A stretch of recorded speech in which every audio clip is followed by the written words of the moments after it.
दोस्तों नमस्कार, हिंदी की बिंदी चैनल पर आप सबका स्वागत है। मैं हूं डॉक्टर प्रदीप प्रसन्न और आप भी प्रसन्न होंगे ऐसा मुझे विश्वास है। तो आइए आज हिंदी व्याकरण, हिंदी भाषा, हिंदी साहित्य में कुछ नई बातें सीखते हैं।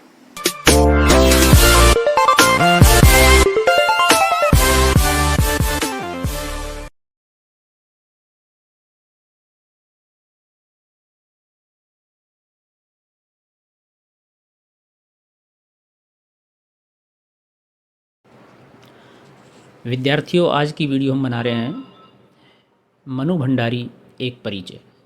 हिंदी की प्रतिष्ठित गद्यकार, कहानी एवं उपन्यास लेखिका मनु भंडारी के एक व्यक्तिगत एवं कृतित्व का परिचय यहाँ पर हम दे रहे हैं इस वीडियो के माध्यम से। उसके बाद मनु भंडारी के रचना संसार की रचनाओं से हम रूबरू होंगे, अर्थात उनकी कहानियाँ, उनके उपन्यास से संबंधित वीडियो बनाएंगे। अनेक पाठ्यक्रमों में, अनेक विश्वविद्यालयों के सिलेबस में ये शामिल है और साथ ही साथ प्रतियोगी परीक्षाओं के लिए भी महत्वपूर्ण है। तो वीडियो प्रारंभ करने से पहले आप सबसे निवेदन है, यदि आपने हिंदी की बिंदी चैनल को अभी तक सब्सक्राइब नहीं किया है तो प्लीज़ उसे सब्सक्राइब जरूर करें, बेल आइकॉन को जरूर दबाएं ताकि कोई वीडियो आप मिस न कर पाएँ। हिंदी के लगभग सभी टॉपिकों को, साहित्य, व्याकरण एवं काव्य शास्त्र से संबंधित सभी बिंदुओं को हम वीडियो के माध्यम से स्पष्ट करते हैं। तो उसका अध्ययन आप ऑनलाइन यदि करना चाहते हैं तो हिंदी की बिंदी चैनल को सब्सक्राइब कर सकते हैं। तो आइए शुरू करते हैं आज की वीडियो। मनु भंडारी का जन्म 3 अप्रैल 1931 मध्य प्रदेश मंदसौर जिला में हुआ। बचपन का नाम इनका महेंद्र कुमारी था।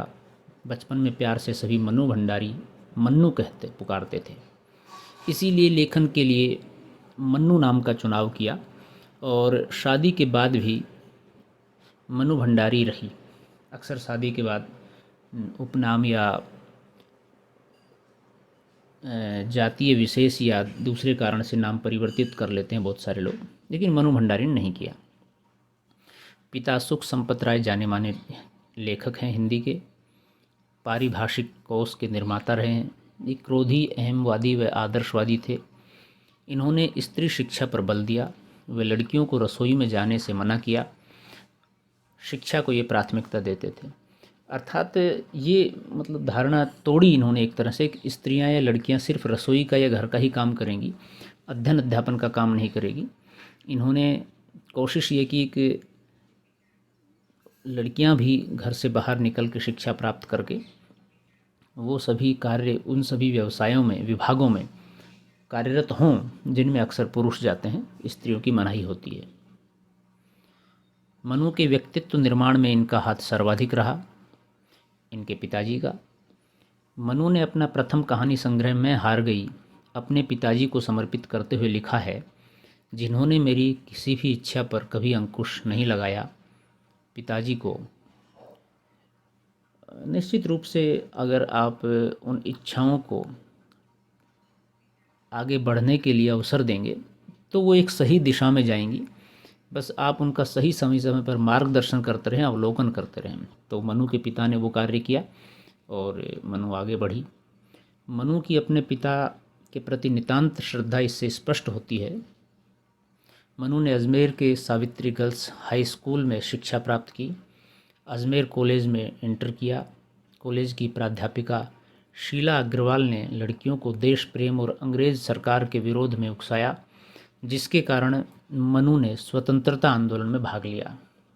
उस समय जब अध्यापक या परिवारजन या समाज के लोगों को प्रेरित करते थे जो भी असंगत है उसके खिलाफ कार्य करने के लिए, तो जन आंदोलनों में, स्वतंत्रता आंदोलनों में लोग भाग लेते थे। तो मनु भंडारी भी अपनी अध्यापिका से प्रेरित हुई और उन्होंने भी स्वतंत्रता आंदोलनों में भाग लिया।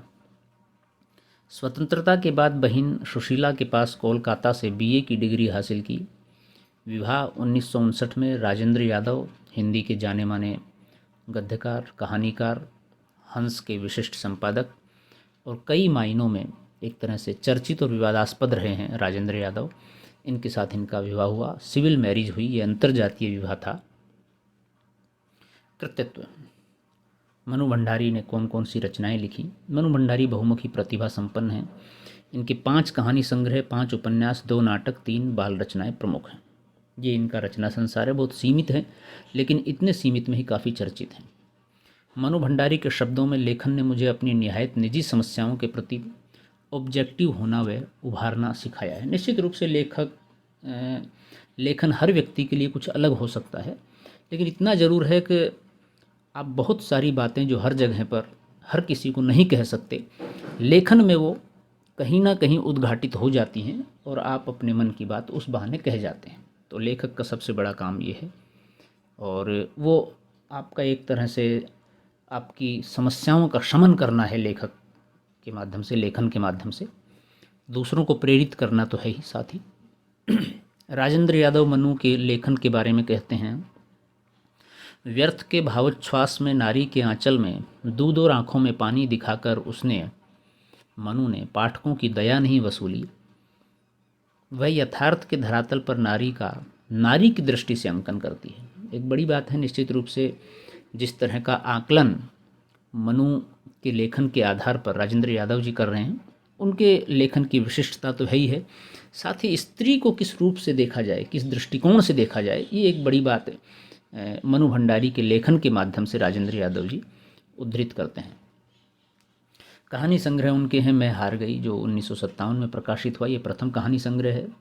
मैं हार गई कहानी पत्रिका में प्रकाशित हुई थी, और मनु भंडारी की सर्वप्रथम कहानी 1954 में नया समाज पत्रिका में प्रकाशित हुई थी, किंतु दूसरी कहानी मैं हार गई से इन्हें सर्वाधिक प्रसिद्धि प्राप्त हुई, इसलिए लोग उसी को ही प्रथम भी मानते हैं, प्रसिद्धि के कारण भी। मैं हार गई नारी मन की अनुभूतियाँ इस कहानी में अभिव्यक्त हुई हैं। मैं हार गई कहानी संग्रह में कुल 12 कहानियाँ इस संग्रह में। अन्य कहानी संग्रह 3 निगाहों की एक तस्वीर, यही सच है, एक प्लेट सैलाब, त्रिशंकु, ये मनु भंडारी की कहानियाँ हैं। और मनु भंडारी की श्रेष्ठ कहानियाँ जो 1969 में राजेंद्र यादव द्वारा संपादित मनु भंडारी की श्रेष्ठ कहानियाँ हैं। मेरी प्रिय कहानियाँ 1979 में मनु भंडारी के द्वारा संपादित स्वयं की प्रिय कहानियाँ इस संग्रह में प्रकाशित की गई हैं। नायक खलनायक विदूषक मनु भंडारी की 50 कहानियों का संग्रह है। कथा पटकथा मनु भंडारी द्वारा लिखित धारावाहिक रजनी की पटकथा इसमें संग्रहित है। अब बात करते हैं इनके द्वारा लिखे गए उपन्यासों को लेकर के। हिंदी उपन्यास साहित्य में मनु भंडारी का अपना एक विशिष्ट स्थान है। कहानियों की भांति उपन्यास में भी आधुनिक जीवन की सार्थक अभिव्यक्ति मिलती है। इनके प्रसिद्ध उपन्यास है 1 इंच मुस्कान, जो 1969 में प्रकाशित हुआ। यह राजेंद्र यादव के साथ लिखा गया है, यानी कि एक सहयोगी रचना है, दोनों ने मिल करके इसको लिखा है। इसके जो पुरुष पक्ष के भाव हैं, उसके जो चरित्र हैं, उसकी मनः स्थिति है, उनको राजेंद्र यादव जी ने स्पष्ट किया है, और मनु भंडारी जी ने स्त्री पक्ष को, स्त्री दृष्टिकोण को इस उपन्यास में रखा है। आपका बंटी आपका दूसरा उपन्यास है, या एक तरह से कहें स्वतंत्र रूप से लिखा गया पहला उपन्यास है, जो 1971 में प्रकाशित हुआ। महाभोज आपका दूसरा उपन्यास है, जो काफ़ी चर्चित हुआ, ये 1979 में। और स्वामी आपका तीसरा उपन्यास, जो 1982 में प्रकाशित हुआ। नाटकों की बात करें तो मनु भंडारी ने 2 नाटक लिखे हैं, बिना दीवारों का घर और महाभोज। मूलतः एक ही नाटक है बिना दीवारों का घर, लेकिन महाभोज उपन्यास जो है, उस पर जब उपन्यास कुछ लोगों ने पढ़ा तो उसकी कहानी में जिस तरह का उतार चढ़ाव है, उसको देखते हुए कुछ लोगों ने कहा कि इसका नाट्य रूपांतरण होना चाहिए, इसको नाटक के रूप में सामने लाना चाहिए। तो जब मनु भंडारी से इस बात की अनुमति ली गई तो मनु भंडारी ने कहा, इसका नाट्य रूपांतरण आप न कीजिए, मैं करूँगी। तो एक तरह से महाभोज को उन्होंने नाटक के रूप में स्वयं लिखा, तो इसलिए उसको नाटक के रूप में भी मनु भंडारी का नाटक कह सकते हैं। लेकिन वो मूलतः महाभोज का ही रूप परिवर्तित है, विधा परिवर्तित है एक तरह से। बाल कहानियों की बात करें तो इन्होंने 3 बाल कहानियाँ लिखी हैं, आँखों देखा झूठ, आसमाता, कलवा। आत्मकथा की बात करें तो एक कहानी यह भी 2007 में प्रकाशित हुई। ये इनकी एक तरह से ये आत्मकथात्मक कहानी है, पूर्णतः आत्मकथा नहीं है, क्योंकि इन्होंने साफ लिखा है इस पे संग्रह में प्रथम द्वितीय पृष्ठ पर जब अपनी बात लिखती हैं, तो पूर्णतः आत्मकथा नहीं है, आत्मकथात्मक जैसी है, ये कहानी रूपी है। तो इसमें काफ़ी कुछ अपने निजी प्रसंग हैं, राजेंद्र यादव जो इनके पति रहे हैं उनको लेकर के, अपने लेखन जीवन को लेकर के बहुत सारी बातें इसमें स्पष्ट की गई हैं। व्यास सम्मान 2008 में प्राप्त हुआ है। एक कहानी यह भी के लिए आपको। तो ये एक छोटा सा संक्षिप्त सा परिचय मनु भंडारी का इस वीडियो के माध्यम से हमने आपके सामने रखा। आशा करते हैं आप इससे लाभान्वित होंगे और मनु भंडारी की अन्य कहानियों और रचनाओं के लिए हम अलग वीडियो बनाएंगे। उसके लिए आप चैनल पर विजिट करते रहें, उसे सब्सक्राइब करें, देखते रहें। आज के लिए इतना ही। यदि आपके मन में अभी भी कोई सवाल है, कोई जिज्ञासा है, कोई प्रश्न यदि पूछना चाहें तो आप कमेंट्स के माध्यम से बता सकते हैं। हम उसका समाधान करने की कोशिश करेंगे। आज के लिए इतना ही। शुक्रिया, नमस्कार।